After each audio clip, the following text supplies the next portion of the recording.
Semangat pagi semuanya. Pagi. Selamat pagi. Hari ini sangat banyak pejantan ya. Ayo orang semuanya. Pejantan tangguh. Pejantan senior. Ya. Kalau itu kan Tergantung yang di depan. Ya. Tergantung yang di depan. Oke. Semoga sih ini jangan jadi banyak pejantan yang datang gara-gara kebetulan banyak pejantan yang sakit ini ya. Jangan ya, jangan ya. Gitu. Gak enak juga ya datang cuma karena sakit kan? Supaya nggak sakit. Nah, supaya nggak sakit. Nah, topik kita kali ini itu adalah tentang diabetes, lebih tepatnya Cocoa Flavanol untuk penderita diabetes. Ini soalnya beberapa kali juga lumayan banyak ya yang nanya, "Dok, kalau diabetes minumnya berapa? Untuk diabetes nanti kerjanya gimana?" Oke, bukan ya. Oke. Nah, sekarang harus ngerti dulu nih, diabetes itu apa sih sebenarnya? Ini banyak yang suka salah persepsi, dikira diabetes itu adalah penyakitnya. Salah. Diabetes itu adalah suatu sindroma, ya. Dia suatu sindroma atau kumpulan gejala yang timbul pada seseorang karena adanya peningkatan kadar gula pada darah.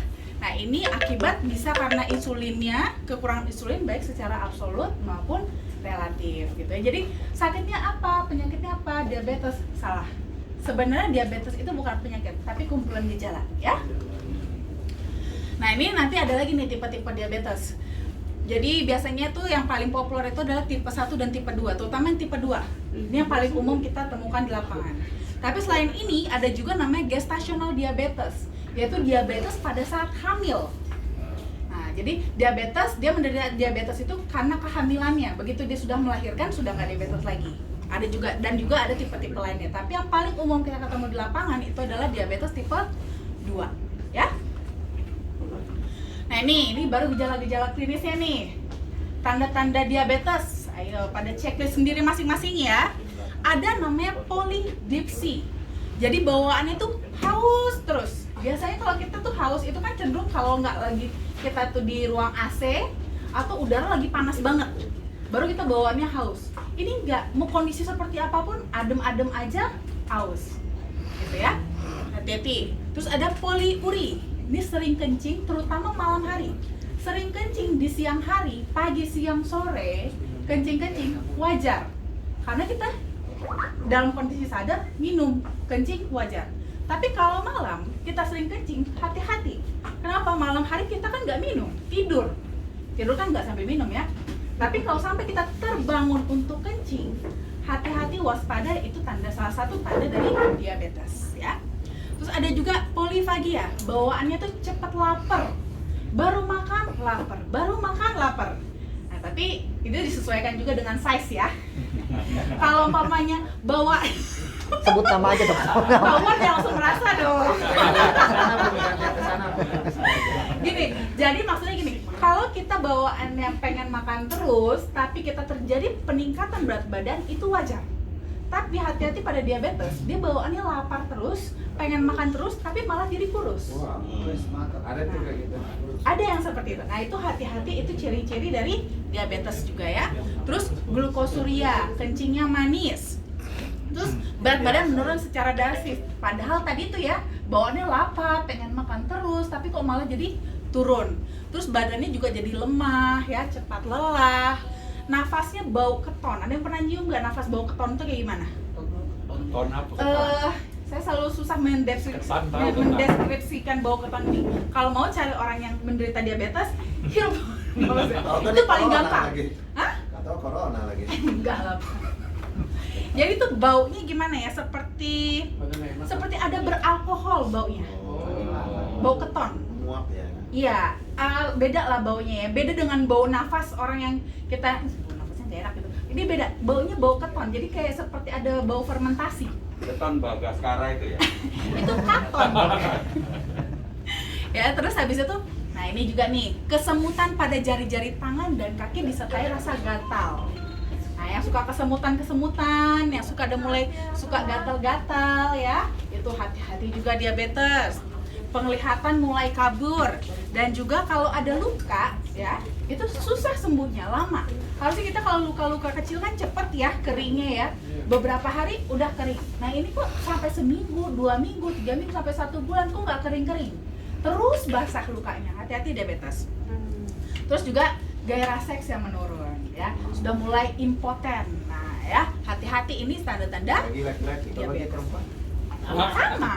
Impoten, ya. Tapi bukan impoten kalau bahasanya di perempuan, memang libidonya aja menurun gitu ya.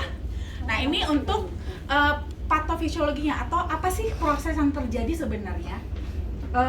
Kenapa kok jadi gula darahnya tuh kok bisa tinggi? Ya.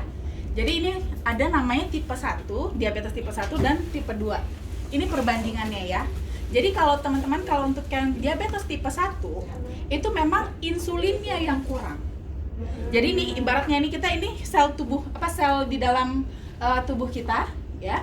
Dia itu punya kunci sama punya gerbang. Ada gembok, ada gerbangnya. Gitu ya. Jadi gembok ini harus dibuka supaya gerbangnya gemboknya dibuka pakai kunci, baru gerbangnya bisa terbuka. Barulah bisa keluar masuk. Nah, di sini kuncinya itu apa? Insulin. Kalau pada tipe 1 perbedaannya, insulinnya yang memang jumlahnya sedikit. Nah, contohnya ada 10 gembok, tapi kunci cuma ada 3. Otomatis kecepatannya membuka lebih sedikit. Akibatnya, gembok yang bisa dibuka cuma 3. Otomatis yang lewat sedikit dong, lebih lama transfernya. Sama ibaratnya seperti pintu tol, paling gampang. Beda dong kecepatan kalau semua dibuka, 10 pintu dibuka sama cuma 2 pintu yang dibuka. Akhirnya macet. Gula-gula yang di luar ini lama buat masuk ke dalam sel. Nah, kalau bedanya di diabetes yang tipe 2 yang paling banyak kita temukan ini, insulinnya sih ada banyak, tapi nggak connect sama gemboknya, nggak matching. Nah, nggak matching sama juga kayak di pintu tol. Nah, kita tap-tap nggak kebuka. Akhirnya macet juga, ya? KTP ditempel. Itu dia contohnya. KTP pun sih yang ditempelin. Harusnya kan kartu e-money kan, gitu. Akhirnya nggak kebuka gate-nya, macet juga. Jadi itu letak perbedaannya. Kenapa kok bisa jadi nggak kebuka? Dulunya sih kebuka. Kenapa bisa nggak kebuka? Karena sudah mulai rusak di selnya ini. Sudah tua. Saldonya habis. Bisa macam-macam, bisa tua, bisa macam-macam. Nanti kita akan bahas ya apa yang menyebabkan di situ. Nah, inilah proses yang flow chart-nya kalau yang terjadi di dalam tubuh kita nih. Makanya ini juga nanti hubungannya dengan timing. Kapan kita bisa menilai gula darah kita yang benernya itu kapan? Ya, jadi itu kondisi di tubuh kita itu kan selalu berusaha menormalkan gula darah. Tapi nih kita makan kan, pada saat kita makan akan ada gula darah yang masuk. Akhirnya jumlahnya di dalam darah naik. Nah, kalau naik itu respon otak itu dia ke sel pankreas, itu yang akan dikeluarkan adalah insulin. Nah, karena tinggi gula darahnya makanya dikeluarkanlah insulin. Dikeluarkan insulinnya ini tadi buka gemboknya kan, sehingga si gula itu bisa masuk. Sebagian masuk ke otot, sisa diproses jadi energi, sisanya yang nggak masuk ke otot itu disimpan di hati. Makanya kenapa kalau kita gemuk itu di luar dari perut. Nah, karena simpanannya itu di hati yang pertama, gitu ya, di liver. Nah, karena sudah mulai disimpan-simpan nih, ditransfer gulanya, dimasukin, akhirnya jang di dalam darah gimana? Normal lagi, ya kan? Normal lagi. Nah, setelah normal, ini kita mulai nih beraktivitas. Kan dipakai terus tuh, ambil lagi, masuk lagi ke dalam otot, lama-lama gula darahnya turun, kurang. Itulah kita rasanya lapar, ya kan? Kurang. Tapi kadang-kadang ada beberapa saat kita belum tentu langsung makan. Apa yang dilakukan tubuh? Nah, dia akan merespon di pankreas juga, tapi kali ini yang direspon adalah alpha cell namanya. Alpha cell mengeluarkan namanya glukagon. Nah, glukagon ini baru memecahkan simpanan yang di liver. Stok tadi. Stoknya disimpan, dikeluarin, masuk lagi ke dalam darah, naik lagi gula darahnya normal lagi. Inilah prosesnya. Tapi kalau pada pasien diabetes, itu kegagalan letaknya di sini. Insulinnya tadi. Insulinnya diproduksi, tapi nggak bisa masukin ke sini. Akibatnya apa? Apa akibatnya? Pindah. gulanya tetap tinggi, naik Turun-turun. gitu, nggak turun-turun. Makanya kenapa terjadilah tadi hiperglikemi atau gula darah tinggi, karena proses ini nggak dimasukin dia karena gagal di insulinnya gitu ya, Gulanya dalam darah ya. gulanya dalam darah gitu. Nah ini prinsip untuk penata laksanaan kalau umpamanya orang biasanya yang pasien DM ya, pasien diabetes.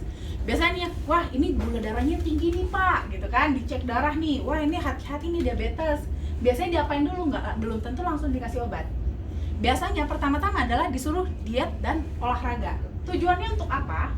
Untuk memakai tadi gula darah yang tadi itu supaya dirangsang untuk dipakai. Jadi supaya turun dengan alami. Nah, tapi kalau itu tidak terjadi, gagal, barulah mulai dikasih yang obat makan dulu. Nanti udah lama nih, bertahun-tahun obat makan, lama-lama sudah resisten, udah nggak mempan lagi, barulah suntik insulin yang terakhir. Nah, jadi. Nah, itulah prosesnya. Tapi kalau bisa jangan sampai sini ya teman-teman ya. Nggak Jangan mempan sampai lagi. ya, amit-amit ya. Nah, ini kita memperkenalkan flavanol. Ya, Flavanol ini enak nih, baru juga. Nah, ini kita memperkenalkan flavanol. Dia ini 80% cocoa flavanol yang dari ekstrak biji kakao pure gitu ya. Nah, di sini dia merupakan salah satu dari 6 kategori flavonoid yang merupakan subkelas dari polifenol. Di sini memang kandungan flavanol yang tinggi itu sudah terbukti ya secara klinis itu bermanfaat untuk fungsi kardiovaskular, dan untuk efek singkatnya dalam 2 jam pertama terutama itu dia terbukti dapat meningkatkan dilatasi pembuluh darah. Dan untuk jangka panjang dia juga punya manfaat antioksidan yang juga bisa untuk memelihara kesehatan tubuh kita. Tapi gak gampang dapatnya ya, karena ada prosesnya ya, proses khusus supaya flavanolnya ini nggak rusak dan bisa bermanfaat untuk kita bermanfaat untuk tubuh kita. Nah ini dia. Jadi kalau untuk pada case pasien diabetes ya, itu ternyata faktanya kalau kita intervensi dietnya dengan pemberian produk cocoa yang tinggi flavanol, itu ternyata menunjukkan efek yang menguntungkan pada oksidasi LDL. Ya, oksidasi LDL, agregasi trombosit, bahkan untuk sensitivitas insulin, sehingga insulinnya bisa lebih sensitif. Jadi bisa lebih connect sama gembok yang tadi di dalam sel tubuh kita, dan juga untuk meningkatkan fungsi endotel dan juga tekanan darah. Nah ini kejadiannya ini nih teman-teman. Jadi kalau pada pasien diabetes, tadi kan dia kan sering banget ya kondisi tubuhnya hiperglikemi karena gagal masuk tadi, ya gulanya gagal masuk ke dalam sel, akhirnya dia kondisi tubuhnya sering dalam kondisi hiperglikemi secara berulang dan jangka panjang. Nah ini kondisi ini itu bisa menurunkan ketersediaan nitric oxide. Nah kalau nitric oxide-nya tidak ada atau rusak nitric oxide yang diproduksi, akibatnya nggak dilatasi pembuluh darah. Pembuluh darah tidak bisa menjadi elastis, lama-lama jadi kaku. Ya, jadi kaku akhirnya terganggu lah, bisa terjadi sampai lebih jauh lagi bisa disfungsi endotel. Makanya kenapa yang paling pertama orang diabetes itu efek samping komplikasi pertamanya itu pasti kardiovaskular. Karena ini dulu yang di luar dia serang. Karena kondisinya dia hiperglikemi itu kan di dalam darahnya kan, di dalam pembuluh darah. Jadi yang paling pertama kena efek justru adalah pembuluh darah. Dari sini barulah dia merambat kemana-mana, ke ginjal, ke jantung, terus ke apa, ke kemana-mana lah ya, banyak. Terutama sih ke otak juga bisa, ya ke organ-organ lain, ya ke saluran pencernaan, saluran kencing, jadi kemana-mana bisa berpengaruh gitu kan. Nah ini penelitiannya ternyata setelah 30 hari intervensi diet dengan produk cocoa yang bertinggi flavanol, itu ternyata dan sini tinggi flavanolnya ini di penelitian itu dia diberikan di atas 371 mg flavanol 3 kali sehari. Itu ternyata hasilnya setara dengan intervensi perubahan pola hidup pada pasien diabetes seperti aktivitas fisik, penggunaan obat-obatan kardiovaskular, dan pemberian insulin. Sebenarnya ibarat kata nih, dengan kita konsumsi flavanol 3 kali sehari 5 gram selama 30 hari. Itu sudah sama kita mengejar ketertinggalan kita seperti kita sudah bertahun-tahun menjaga kesehatan tubuh. Jadi pick up-nya cepet. Ya, itu udah hasil riset yang menunjukkan ya. Nah, ini juga beberapa paten yang sudah kita daftarkan juga ya. Ini ada untuk ekstraksi flavanolnya sendiri, itu sudah kita patenkan, di mana dengan metode yang sudah dipatenkan ini bisa mempertahankan flavanolnya itu sampai 80% dibandingkan dengan produk konvensional yang di pasaran. Gitu ya. Bahkan kita juga sudah ada klaim manfaat produk ya dari EFSA, European Food Safety Authority, kalau cocoa flavanol ini dapat membantu memelihara kesehatan pembuluh darah untuk menjaga elastisitas pembuluh darah, di mana itu akan berdampak pada pengaturan tekanan darah yang normal. Nah ini ya, jadi kalau untuk yang masih belum sampai jatuh ke kondisi diabetes, itu masih oke untuk konsumsinya 5 gram sehari untuk memenuhi kebutuhan sehari-hari. Tapi bagi yang sudah positif diabetes, itu bisa mengkonsumsi 3 kali sehari gitu ya, untuk meng-keep up. Apalagi kalau seandainya dia udah diabetes, tapi ya masih sering cheating, ya kan? Kan susah ya, disuruh olahraga malas, disuruh nggak boleh makan gula juga tetap dimakan gulanya, obat juga ya kadang suka-suka lupa. Nah, itu bisa kita bantu dengan flavanol ini juga, kita keep up 3 kali sehari. Terus selama 30 hari dia sudah bisa meng-keep up percepatannya gitu untuk recovery tubuh gitu ya. Terima kasih. Sekali. Ini kan inti-intinya langsung Pak gitu. Pertanyaan yang lama. Pertanyaan yang lama, saya taunya itu soalnya. Pertanyaan bisa lama. Yang bagus istilahnya buat diabetes itu kalau misalnya campuran gulanya apa aja misalnya, kalau selain misalnya stevia atau yang lain apa? Paling bagus jelas tanpa campuran. Jelas. Kalau misalnya mau Tapi kalau memang ini boleh pakai stevia bisa. selain itu Selain itu nanti sebut merek Pak. nggak, misalnya jenisnya apakah gula merah, gula aren, gula Kalau gula bentuk lain dia tetap ada kalorinya. Dan itu sebenarnya kalau kita mau perbandingan masih lebih tinggi kalori dari gula-gula tersebut dibandingkan kalori dari cocoa flavanolnya sendiri. Malah jadi lebih tinggi. Jadi lebih tinggi. Iya. Contoh kita kalau perbandingan aja dengan gula aren gitu kan. Gula aren aja mungkin kita kasihnya berapa gram ya biasanya? 2 gram lah 2 contoh. gram ya biasanya. 2 gram. Itu 2 gram gula aren aja kalorinya mungkin udah sekitar 40-an. Iya. 80, karena 1 gram itu sekitar 40. Itu udah 80 gram. Sedangkan cocoa flavanol kita itu cuman 20 gram. 20 kalori, sorry. Cuma 20 kalori. Jadi malah Kebanyakan. malah jadi lebih banyak kalori dari si gula tersebut dibandingkan flavanolnya sendiri. Jadi lebih bagus sih Yang siklus kali ya. mundur. nih. Nih. Iya. Tadi saya ada pertanyaan di sini. Cuman tadi Saya lupa. Ya udah deh, pandang-pandang dulu aja Pak, mana tahu nanti habis ketemu. Dok, berarti kalau gula kita kebanyakan, efeknya bener nggak enak? Enak itu dari liver kita yang terganggu. Bisa, Bisa ya? bisa aja. Kamu jawabnya pendek banget. Kamu mau dipanjangin? Ceritanya Nanya bisa. Nanti kalau dipanjangin muter-muter bingung lagi. Bisa enak dan belenak. Nah, itu baru dijawab di mereka. Puas. Bagaimana? Kalau itu sih sebenarnya rasa anak seperti itu lebih ke psikis sih sebenarnya. Lebih respon ke otak aja. Sebenarnya respon ke otak untuk suruh stop. Sebenarnya lebih ke sana. Karena melihat kadarnya udah tinggi kan. Oke. Kadar gulanya sudah tinggi, udah over, disuruh stop dari otak. Biasanya responnya macam-macam. Kita bisa merasa kenyang, ada yang bisa rasanya enek gitu. Macam-macam. Soalnya saya kan diabetes. Berarti 3 kali sehari ya Pak? Udah lebih malah. Bagus lah. Gejalanya kayak tadi ya, Pak?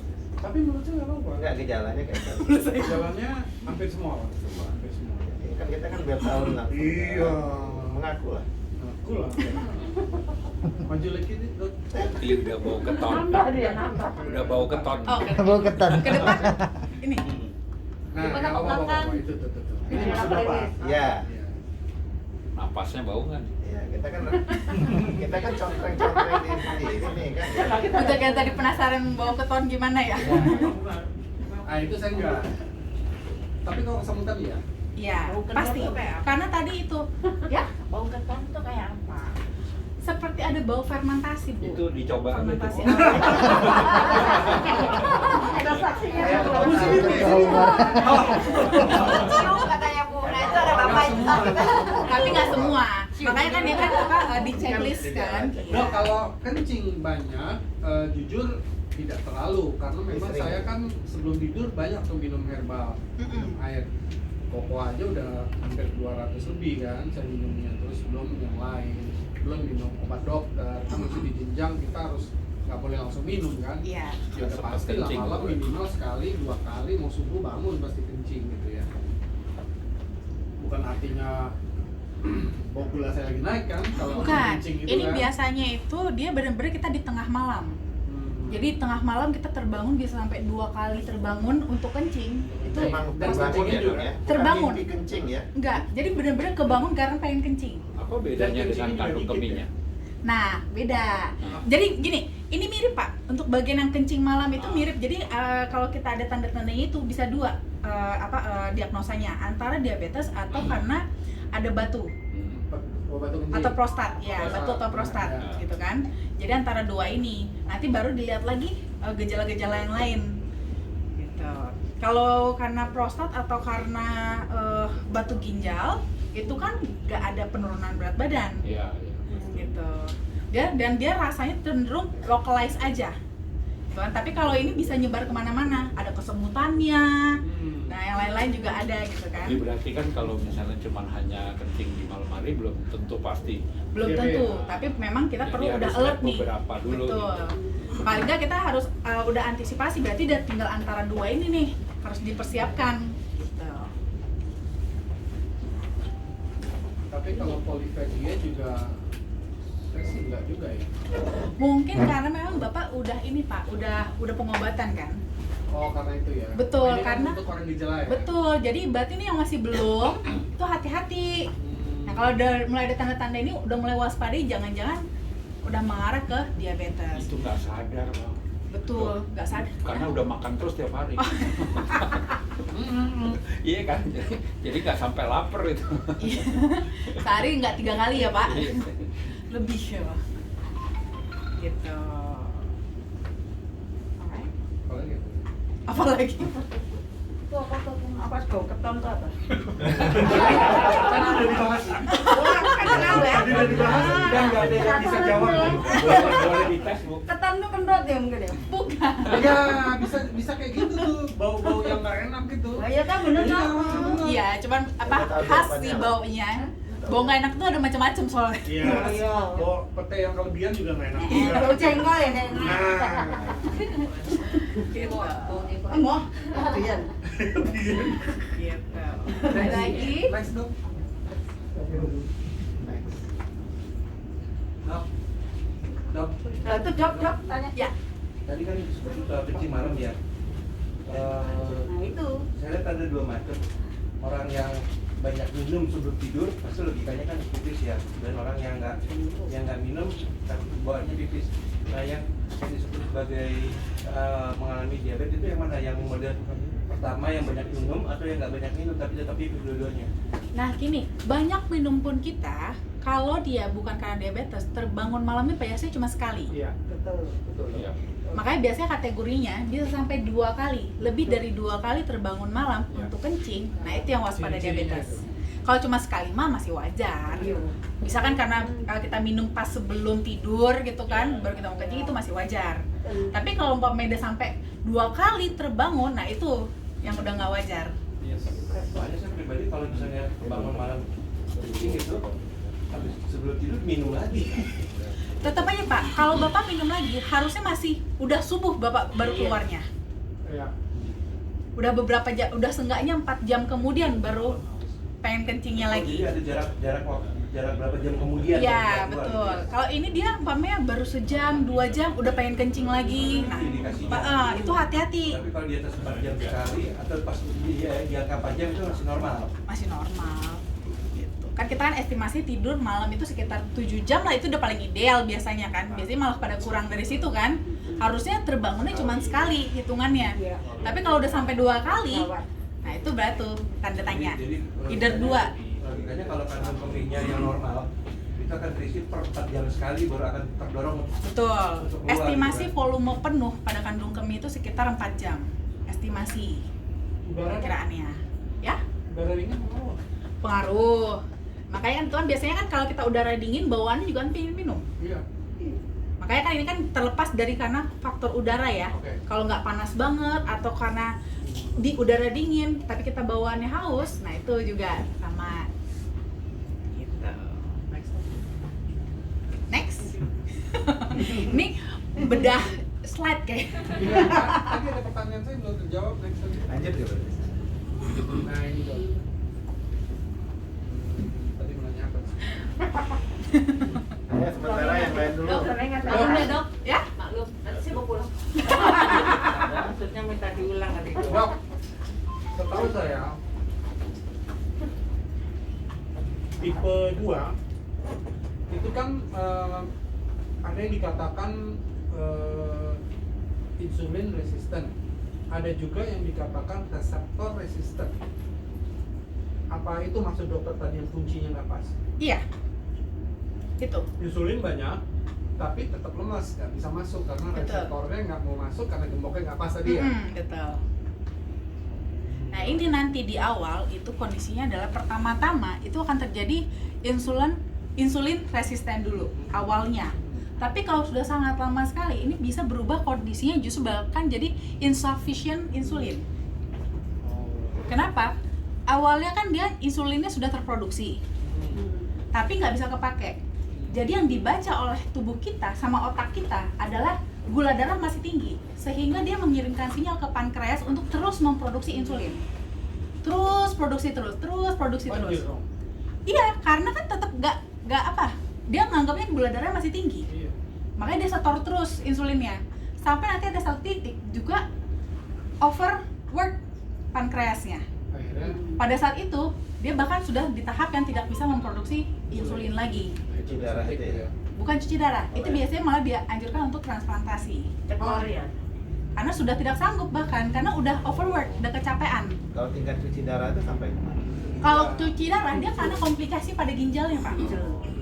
Jadi dari diabetes, dia komplikasi ke ginjal. Oh, nggak komplikasi nggak? Enggak, Tapi biasanya berkaitan. berkaitan. Makanya itu tuh temen-temennya pasti di situ. Makanya 12 kenapa di ya? istilahnya, diabetes itu dibilang sebagai ibunya penyakit. Dari situ kan nanti lahir anak-anaknya. bapaknya siapa? Gulanya tinggi katanya. Sempet kayak yang bener sampai nggak bisa jalan kan sakit. Sempet agak takut juga sih maksudnya. Parno sedikit pas lihat apa namanya ada pernah dengar katanya memang naik kan. Betul. Awal penggunaan. Iya awal penggunaan. Maksudnya sempet dia nggak bisa jalan kan gitu Bilangnya kan. bagus aja, bagus. Iya, saya bilang nggak apa-apa terusin aja, aku bilang dengan pedenya sih sebenarnya. Tapi Betul. ada keyakinan akan lebih baik sih gitu. Sekarang udah gimana? Dia bilang sih sebenarnya oke. Cuma nggak belum cek apa namanya gula darahnya Gula turun apa darah. enggak. Cuma dia waktu itu ngecek naik katanya. Terus jalannya susah sakit katanya gitu. Kenceng kali ya. Iya. Dan ini apa namanya? Itu diperhatikan juga. Jadi kalau mau cek gula darah, itu ceknya 2 jam setelahnya. Oh iya itu gula 2 jam ya. Ya, 2 jam setelahnya. Jadi kasih dulu dia kesempatan untuk bekerja. Jadi diterusin aja ya. Terusin. Soalnya kan dikasih yang pahit tuh, pahit banget. Ya nggak apa-apa jamu ya. Karena gini, kalau pas di awal, di jam-jam sebelum 2 jam itu kan dia prosesnya masih di tahap sini. Masih pas baru di pas di sini. Jadi pas masih baru di sini. Kalau belum 2 jam, dia masih baru dirilis kan. Baru dirilis, ini baru naik dulu. Baru habis itu baru ini terstimulasi. Barulah dia kerja. Nah, masuk 2 jam di sinilah baru prosesnya. Makanya paling ideal kita ngetes di setelah 2 jam. Kalau sebelum 2 jam pasti kita akan tinggi dulu karena ini dulu yang dirilis. Gitu. Dok, mau tanya. Ada 2 pertanyaan. Pertanyaan pertama, mana yang kita harus cek gula darahnya itu yang tadi kan biasanya ada puasa 10 jam, terus ada puasa 2 jam, sama periksa darah HbA1c. Mana yang lebih akurat dokter? HbA1c jelas. Ya. Karena HbA1c itu dia menilai profil selama 30 hari ke belakang. 90 hari ke belakang, sorry. 90 hari ke belakang. Jadi kadang-kadang kan ada tuh sering banget penyakitnya pasien diabetes dari zaman dulu. Itu tuh kalau udah jadwalnya mau check up ke dokter, pasti bagus-bagus makannya. Supaya pas dites hasilnya bagus. Nah, Bisa kan bohong. itu settingan jadinya kan, itu bisa bohong. Makanya selalu standarnya adalah HbA1c. Kalau yang untuk pemeriksaan puasa itu hanya buat yang pasien-pasien awal, untuk deteksi awal aja. Tapi kalau yang sudah diabetes, yang sudah ikut pengobatan, itu pasti kita ngetesnya HbA1c. Oke, pertanyaan kedua dok. Banyak mitos sama pernyataan di luar sana ada yang namanya gula basah sama gula kering. Itu apa sih? Itu luka. Luka. Tapi nggak Kalau ada gula luka. kering itu dia masih tanpa luka, belum ada lukanya. Tapi kalau dia Luka sudah bisa sembuh maksudnya. bukan. Jadi itu salah satu komplikasi maksudnya. Komplikasi pada diabetes itu adalah luka. Jadi kalau dia luka, lukanya nggak sembuh-sembuh, membusuk, itulah yang nanti resiko bisa diamputasi ujung-ujungnya. Apa namanya itu dok? Kalau yang udah membusuk apa namanya? Ulkus. Ulkus. Jadi dia patokannya di ulkusnya. Jadi kalau gula kering, dia belum ada ulkusnya, tanpa ulkus. Tapi kalau gula basah, itu dia sudah ada ulkus. Istilah. Istilah Saya- aja. Saya kan diabetes udah lama juga. Tapi saya kalau luka pen-pen aja tuh kayak orang-orang kering. Karena mungkin ya sembuh. Bapak tadi maintenance-nya masih bagus kan, Gitu ya. minum obatnya bagus, rajin, gitu. Oh kalau yang udah itu berarti udah parah banget tuh. Parah, gulanya tinggi. Bapak mungkin karena minum obat, jaga pola makan, jaga istirahat, jadi gulanya sudah mulai lebih stabil, ya kan? Tapi kalau sampai gulanya seperti itu gulanya parah, biasanya sih di atas 300 kalau kayak gitu. Oh 300? Saya di atas 300. Jaga aja jangan sampai ada luka, Pak. Dua. Kasih kesempatan langsung protes ya. Kasih dulu, Pak. Ya, silakan Bu. Lanjut. Selesaikan duluan. Diabetes tipe 1 Gue dan sih. pasti beda ya. Dorong ya. Sudah terjadi kerusakan pankreas. Iya, kita juga tidak apa-apa, tapi Belum kita tuh. lewat ini masuk Pak. Belum tentu. Jadi kalau pada yang tipe 2 itu belum tentu sudah ada kerusakan pada pankreasnya. Bisa jadi masih kerusakan pada reseptor insulinnya aja. Tapi kalau itu terjadi dalam waktu lama terus menerus, pankreasnya bisa ikut rusak. Kalau yang tipe 1 emang pankreasnya yang sudah bermasalah Itu dari kecil ya. dari kecil. Makanya biasanya yang diabetesnya udah dari kecil itu yang tipe 1. Susah dong ngobatin. Kalau itu harus transplantasi. Oh. Kalau tipe 1 itu memang harus transplantasi pankreas. Kalau tipe 2 dengan Pravanol sudah agak rusak gitu ya. Pankreas dengan Pravanol itu bisa disembuhkan belum? Tidak. Itu akan tergantung lagi kepada nutrisi-nutrisi pendukung lainnya, Bu. Gitu. Pravanol kan ibaratnya kan dia lebih ke memperbaiki di pembuluh darahnya, sirkulasinya, untuk mengantarkan nutrisi-nutrisi untuk si pankreasnya sendiri supaya nanti pankreasnya bisa recovery gitu. Karena kan ibaratnya kalaupun nih pankreasnya sudah mulai rusak gitu kan, kita kasih nutrisi untuk pankreas, tapi ya pembuluh darahnya aja juga bermasalah, gimana caranya nutrisinya bisa nyampe ke pankreasnya. Jadi kita kasih flavanolnya dulu, kita benerin dulu jalannya, jadi biar bisa lempeng nanti nutrisi yang lain nyampe. Ada nutrisi untuk pankreas. Zaman sekarang mah ada-ada aja Bu, semua. Dokter ahli Gitu ya, paling lebih ke kalau pankreas itu lebih ke enzim sih biasanya. Enzim. Aku mau tanya dong, kan ibu saya kebetulan berdiabetes juga. Nah, dulu sebelum tahu ada diabetes, gejalanya hampir sama kayak tadi tuh, buang air kecil yang sering, cepat haus katanya. Cuma kan karena saya nggak tinggal sama ibu saya, jadi kurang terkontrol. Iya. Kakak saya juga kerja sana kan, tapi kemarin sempat tuh sebulan tinggal sama saya untuk pengobatan. Sebelumnya itu saya juga nggak tahu, pas 2 bulan saya lagi sibuk nggak pulang-pulang ke Tangerang deh. Pas ibu saya main ternyata dia lagi sakit, saya cek tuh ada diabetes sudah tinggi, udah 350. Nah kan katanya dia ada gejala udah hampir berapa bulan sering keluar maaf belek. Iya. Itu banyak banget, itu kenapa ya dok? Tapi sih alhamdulillah sekarang udah enggak, karena kan udah pola makannya udah saya betulin gitu kan. kebetulan saya alhamdulillah ibu saya senang jalan, jadi mungkin terlalu ini dan minum vitamin juga lah gitu. Itu bisa ke apa tadi katarak atau enggak? Bisa jadi. Kalau kayak gitu hati-hati, dia antara dua, either dia katarak atau glaukoma. Itu waspadain dua hal itu. Kalau dia kenanya impactnya ke area mata ya. Tapi sekarang saya alhamdulillah udah enggak, udah kalau dulu tuh setiap hari tuh kayak belekan. Iya. Tanda sebenarnya ya. Tanda. Nah itu diwaspadai aja sekarang. Sebelum benar-benar jatuh ke sana ya. Oke, ada lagi? Oh, bawa teh tadi. Saya kan memfasilitasi. Tapi boleh bertanya. Boleh. Ini mau tanya. Jadi DB basah sama kering itu sebenarnya istilah aja. Sebenarnya DB itu semua dari kering, kalau dia sudah parah jadinya basah gitu. Yes. Jadi basah itu sebenarnya salah satu komplikasi aja dari diabetes. Gitu. Karena gulanya ketinggian ya. Kan bisa Tapi tadi ada kan gulanya tinggi tapi dia Basah. nggak masalah, enggak, justru kering nggak masalah seperti cerita karena Pak tadi ya. tidak terjadi luka tadi. Itu kan harus Nggak, ada luka pun trigger. dia dapat sembuh juga. Karena mungkin gini Pak, karena kebetulan sadar, seringnya itu justru kenapa sampai ke basah, karena dia nggak sadar dia ada luka. Anggap sepele ya. Bukan anggap sepele, nggak terasa. Iya, karena kan kebas, kesemutan. Dia nggak sadar ada luka, makanya selalu sering kejadiannya adalah di kaki. Gak pernah nih. Kalau kita di tangan itu kelihatan kan, kita ada tangannya luka gitu, bisa langsung kita obatin, baik kita terasa sakitnya ataupun enggak. Tapi kalau di kaki, pertama udah nggak terasa, nggak kelihatan, nggak selalu kita cekin satu-satu kaki kita kan enggak gitu kan. Dibiarkan secara terus menerus, lama-lama sudah mulai memborok, nah mulai melebar, itulah makanya jadi basah. Selalu posisinya di kaki, makanya jadi amputasi. Dok, aja ya. Kalau misalkan kemarin kan papa angkat suami gitu kan, dia diabetes. Saya nggak tahu sih basah apa kering gitu. Dia kesandung di kolam renang sih, tapi diobatin sendiri gitu kan.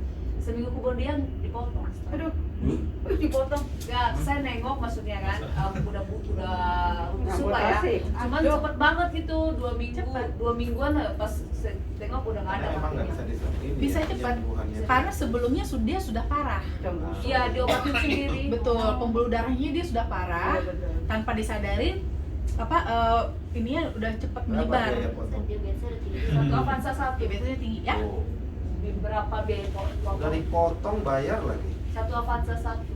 Aduh, Avanza sekarang. 103. Iya, tadi saya tertarik sama Ya, itu. operasi tulang kan, soalnya masuknya operasi tulang. Tulang masih ada ini. Kita ngeri ya, kali ibu-ibu ini ada yang nanya tentang ini, silahkan baca di biar kebagian. Itu rambutnya dia. Iya benar, dia juga punya Avanza. Gitu. Kalau nggak ada, mungkin ibu ada yang mau ditanyakan. Udah. Jadi biar giliran ya, sebentar ya Pak, gantian dulu ya. Biar kebagian semua. Bapak mungkin ada yang mau tanya, yang ditanyakan sama Saya dokter. belum. Kapan lagi? Bapak udah, tar dulu Pak, tar dulu. 5 hari ya. Biar adil. Bapak, ini ada yang mau ditanyakan. Senyum-senyum aja nih Bapak. Iya. Jarang-jarang loh ketemu dokter. Nah, betul. Kalau ada yang mau ditanyakan, Itu nah, tunggu Pak. Pak, sebentar. Nah, depannya tetangga ini mau nanya dulu. Flavanol ini bikin ke saya. Bagus Bapak justru. Jadi bagus untuk menjaga pembuluh darahnya untuk meminimalisir komplikasi. Gitu. Jadi arahnya ke sana. Karena tadi ya diabetes itu dia tidak akan menjadi bahaya selama dia belum menjadi komplikasi. Jadi itu yang kita tahan dengan flavanol. Nanti kalau diabetesnya sendiri yang tinggal kita maintenance lah ya dengan obat-obatan, dengan tadi jaga makan, aktivitas fisik seperti itu. Tapi yang penting kita jaga jangan sampai komplikasi karena tadi ya kita tahu yang bikin kejadian angka kematiannya itu bukan diabetesnya tapi komplikasinya. Paling dekat kemana dok? Ya, Komplikasi paling dekat kemana? Jantung ya? paling dekat pertama itu jantung dan ginjal. Ginjal ya? Iya betul. Jantung dan ginjal yang paling tinggi komplikasi terhadap diabetes. Dok, kalau ketahuan dia pengaruh ke pembuluh darahnya, karena kan kalau setahu saya pembuluh darah biasanya udah ketahuan udah stroke, udah Paling gampang hilang. Nah, tadi udahlah. Paling gampang kesemutan. Paling simpel. Paling simpel tanda-tanda kalau sudah berimpact ke pembuluh darah, rasa-rasa kesemutan, kebas-kebas itu udah siap-siap. sebutannya sendiri Dok, ya, jangan Pak. Ada ngakutin misalkan dong. kita kalau tidur kan sebutan itu bukan beda. Kesemutan sendiri. Jadi nggak ada karena dijepit gitu nggak. Jadi nggak ada dijepit tapi dia kesemutan. Nah itu hati-hati. Sudah tanda-tanda. Kaki apa tangan? Di mana aja Bu? Tangan, kaki, biasanya tangan dan kaki salah satu. Salah satu sudah mulai, nah itu udah waspada. Itu udah mulai kena berarti dia ini sampai ke sana. Itu kenapa bisa kebas dok? Yang kena itu pembuluh darahnya atau saraf ya? Pembuluh darahnya Bukan saraf. berawal semua dari pembuluh darah. Karena pembuluh darah akibatnya berimpak ke saraf. Itu kan selalu jalan bareng tuh, Iya. pembuluh darah dan saraf. Teman. Dan itu bisa diobati dengan flavanol dong. Karena Betul. pembuluh darah. Makanya kenapa flavanol nanti kan dia kan ada faktor dilatasi pembuluh darahnya itu, dia memastikan suplainya tetap cukup. Suplai tetap cukup gitu kan, baik ke persyarafan maupun ke bagian-bagian yang lain, itu satu. Dan kedua, antioksidannya itu membantu untuk meminimalisir kerusakan karena gula. Gitu. Meminimalisir kerusakan karena gula, ditambah juga dia kan juga punya efek untuk pengencer darah ya, menurunkan agregasi trombosit itu supaya trombosit itu nggak nempel sama gula darah, akhirnya jadi menggumpal, makin kental lah jadinya. Itu juga dia hambat. Nah, terus ditambah lagi karena tadi dia juga membantu antioksidannya tadi kan dia kan membantu memperbaiki tadi di dinding pembuluh darah kan. Iya. Itu juga termasuk juga salah satunya nanti bisa meningkatkan sensitivitas terhadap insulin juga jadinya. Berarti Karena membrannya jadi lebih bagus. Membrannya lebih bagus. ciri-cirinya arah ke kebas tadi itu berarti emang ada penyempitan di pembuluh darahnya ya. Betul. Pasti nyempit. Pasti ya. Pasti nggak lancar. Either dia nyempit karena kan tadi ya prosesnya ya, karena gula, akhirnya gulanya merusak. Gulanya pertama merusak dulu dinding pembuluh darahnya kan, merusak dinding pembuluh darah, nitrik oksidnya juga jadi nggak bisa diproduksi, yang terproduksi juga dirusak sama dia, akhirnya pembuluh darah nggak elastis. Ditambah lagi makin kental lagi darahnya jadinya karena banyak gulanya, kompartemennya banyak, penuh, gitu kan, makin kental lagi, udah nggak lancar, makanya jadi kebas-kebas, kesemutan, gitu. Silakan. Dok, kalau gatal-gatal di kaki gimana? Gatal-gatalnya seperti apa? Gatal ya, dulu kan Kulitnya udah mulai kering, kering ya. karena kering. Nah itu juga termasuk salah satu waspada juga. Kulit kering juga termasuk salah satu dampak dari diabetes juga, gitu. Tanda-tanda. Tanda-tanda. Waspada. Jadi kalau kayak gitu bisa juga mulai kontrol dipantau gulanya berapa nih. Gitu. Saya kan dulu tahun kemarin terus konsumsi obat, terus setelah konsumsi itu kok ada gatal-gatal gitu. Terus kemarin sudah kontrol gulanya udah nggak apa-apa, Ya. nggak ada tinggi ya. Kalau gulanya nggak tinggi nggak apa-apa. Berarti kan itu lebih karena memang kulitnya kurang moisturizing, Kering, ya. mau kering aja. Tapi bisa juga ada yang karena itulah akibatnya bisa jadi karena diabetes akibatnya ke sana bisa juga. Makanya paling kalau ada tanda-tanda itu boleh kita cek gulanya. Jangan-jangan ada hubungannya.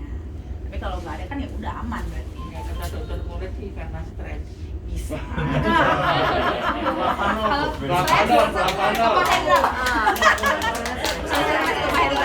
Banyak laki-laki yang tidak stres. Gatel kantongnya gatel.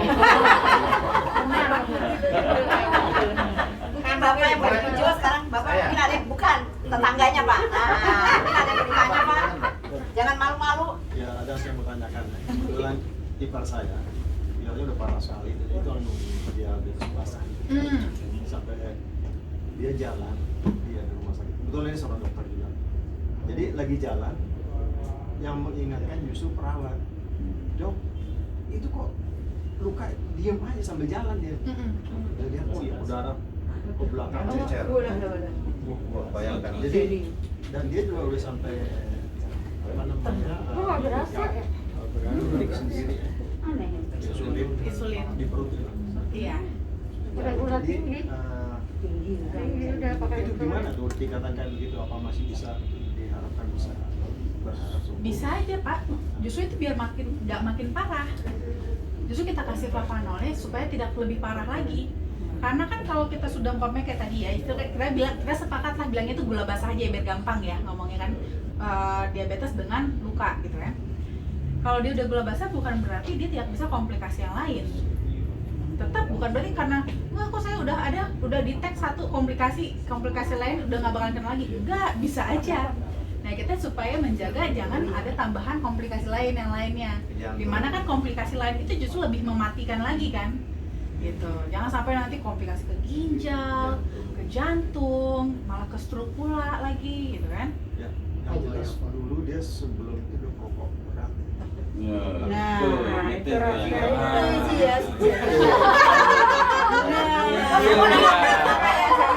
Lagi langsung olahraga ya.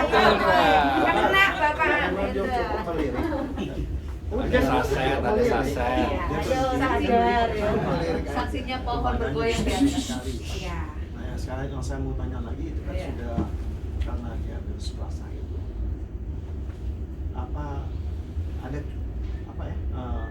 biasanya itu yang sampai diamputasi berapa lama tuh setelah dia parah begitu ya luka nggak bisa Biasanya amputasi itu gini Pak, kalau dia memang udah diabetes, biasanya memang langsung dianjurkan untuk amputasi. Karena kemungkinan untuk penyembuhan lukanya itu berat. Apalagi kalau seandainya dia benar-benar tidak bisa kontrol gula darah, tidak respon terhadap obat-obatan, terhadap insulin, itu udah berat. Mendingan daripada lebih besar lagi, langsung amputasi aja. Minimal masih bisa kita selamatkan sedikit, gitu kan, daripada makin luas, udah berat menyelamatkannya juga, gitu. itu kan di kaki ya, di kaki bawah ya. Iya. Apakah amputasi itu sebatas tertentu sampai pergelangan kaki aja tuh gimana? Nanti akan dilihat dulu Pak, lukanya seluas mana. Bisa sampai lutut juga ya? Bisa sampai lutut. Makanya jadi dilihat dulu lukanya seluas mana. Sekarang ini udah begitu lama ya nggak ada keputusan di amputasi. Kan kebetulan kembali kepada pasien. Ya. Kalau dari kita, dokternya pasti udah menganjurkan, nggak mungkin enggak, pasti dianjurkan. Ini progresnya, prognosisnya jelek, malam nih prognosisnya kan. Jadi mendingan daripada lebih parah lagi, cut aja diamputasi. Cuma kan kembali lagi pada pasien mau atau enggak kan? Saya dokter juga. Iya. dokter juga. Dok, itu mesti diamputasi itu Nanya karena lah. dia menyebar untuk mencegah penyebaran Nanya lah. atau apa? Untuk mencegah penyebaran, biar nggak makin luas. Memang kalau sudah diamputasi Masih potensi menyebar juga ya? Masih ada potensi. Lebih menyebar, kan? minimum, karena gini, dia lukanya itu yang dipermasalahkan nggak hanya sekedar luka kebuka gitu aja, tapi kan bisa resiko infeksi. Kalau sudah infeksi, itu kan luka terbuka, infeksi lebih bebas masuk ke sana. Berarti karena faktor Kalau dari infeksi luarnya. masuk ke sistemik, itu udah bisa lebih besar. Resikonya sepsis. Apa itu? Sepsis itu infeksi pada darahnya langsung. Dan itu resikonya kematian. Oh gitu. Keracunan di darah gitu. Bakterinya sudah di dalam darah, jadi bukan localized lagi. Jadi langsung ke jantung. Gitu. Udah, bus. Kan kalau kita biasanya ya, kita kan kalau ada infeksi, demam, kita cek darah gitu kan. Yang kita cek itu bukan si bakterinya. Kita cek itu sistem imun kita. Makanya leukosit yang kita cek kan sebagai respon. Kalau leukositnya naik berarti ada lagi kerja nih, berarti lagi ada kerjaan. Tapi bakterinya lokal di situ aja. Tapi kalau seandainya di sepsis, dia di darahnya pun sudah ada bakteri, dan kalau sudah ada bakteri di dalam darah itu udah berat. Gimana cara beresin satu darah? Semua 5 liter. Ya? Kerjaannya udah susah. Jalan satu-satunya amputasi. Makanya mendingan amputasi sebelum ada komplikasi yang lebih jauh. Oke, sebelum kita terus Pak Ferdi, kita masih ada waktu berapa lama? Sampai sore. Sampai sore. Ini 5 menit lagi kan udah dibayar 5 menit lagi. 5 menit. Oh, cuma 5 menit. Iya. Kayaknya di bagian belakang dulu deh. Bapak-bapak yang dua baju putih itu belum ada pertanyaan nggak Pak? Kayak begini apa? Bentar Pak, di belakang belum kebagian. Ini sih dia belum Bapak ada buka, Pak. pertanyaan? Masih ketutup, Ya. tapi sirkulasinya udah mulai nggak Bapak lancar. mungkin mau tanya. Berarti cuma sirkulasi Iya. kali ya aja. Dok, Ya, Bapak yang mau nanya. Secara gula darah saya pagi 190, kemudian 237. Kapan Pak? Bulan 2 jam selama hari bukan 237. Nah, dokter di sana nyata gini Iya. saya mau jadi dikasih metformin. Nah, itu dampaknya gimana? Sama Pak sebenarnya. Jadi kalau metformin dia masih mengharapkan insulin dari kita sendiri yang bekerja. Gitu. Diharapkan masih bisa pakai insulin sendiri. Kalau kita suntik insulin itu kan kita sudah pakai insulin dari luar. Nah, dianggap pankreas kita sama sekali sudah tidak compatible untuk mengerjakan gitu kan. Nah, kalau metformin dia masih lebih sifatnya itu lebih ke meningkatkan sensitivitas terhadap insulin. Gitu. Dia tetap pakai insulin kita, tapi sensitifnya aja yang ditingkatin supaya nanti bisa klop sama gemboknya tadi, reseptornya tadi. Nah, minum ini 3 kali, coklat ini 3 kali itu pagi sebelum atau setelah makan atau gimana? Bebas. Oh, bebas saja. Bebas. Tapi lebih bagus sih disarankan sebelum. Oh, Kosong ya. Tapi kalau yang sakit mah jangan. Ya kalau mah jangan. Kalau mah setelah makan aja nggak apa-apa. Pada saat sekarang kan memang bebas sebenarnya kan.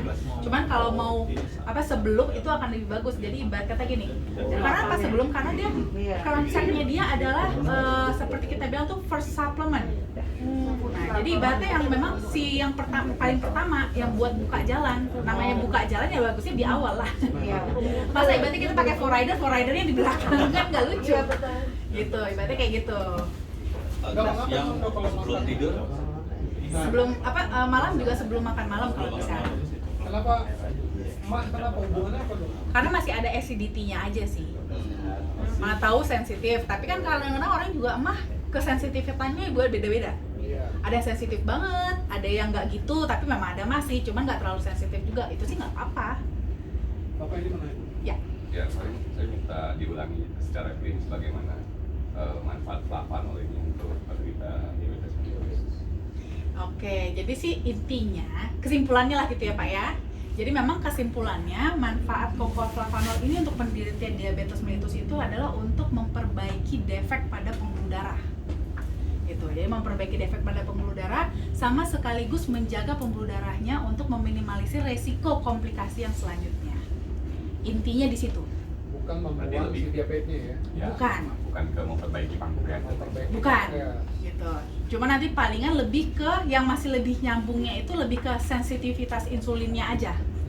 Karena tadi kan udah lebih baik tuh diperbaiki membrannya, otomatis biasanya insulinnya jadi lebih reseptornya jadi lebih responsif aja, lebih sensitif doang gitu. Tapi kalau ke pankreasnya enggak. Itu nanti ada enzimnya sendiri. Sebagai makanan. Maksudnya itu apa koenzim? Macem-macem. Koenzim bisa, enzim pankreatik lah Pak. Enzim pankreatik lebih tepatnya.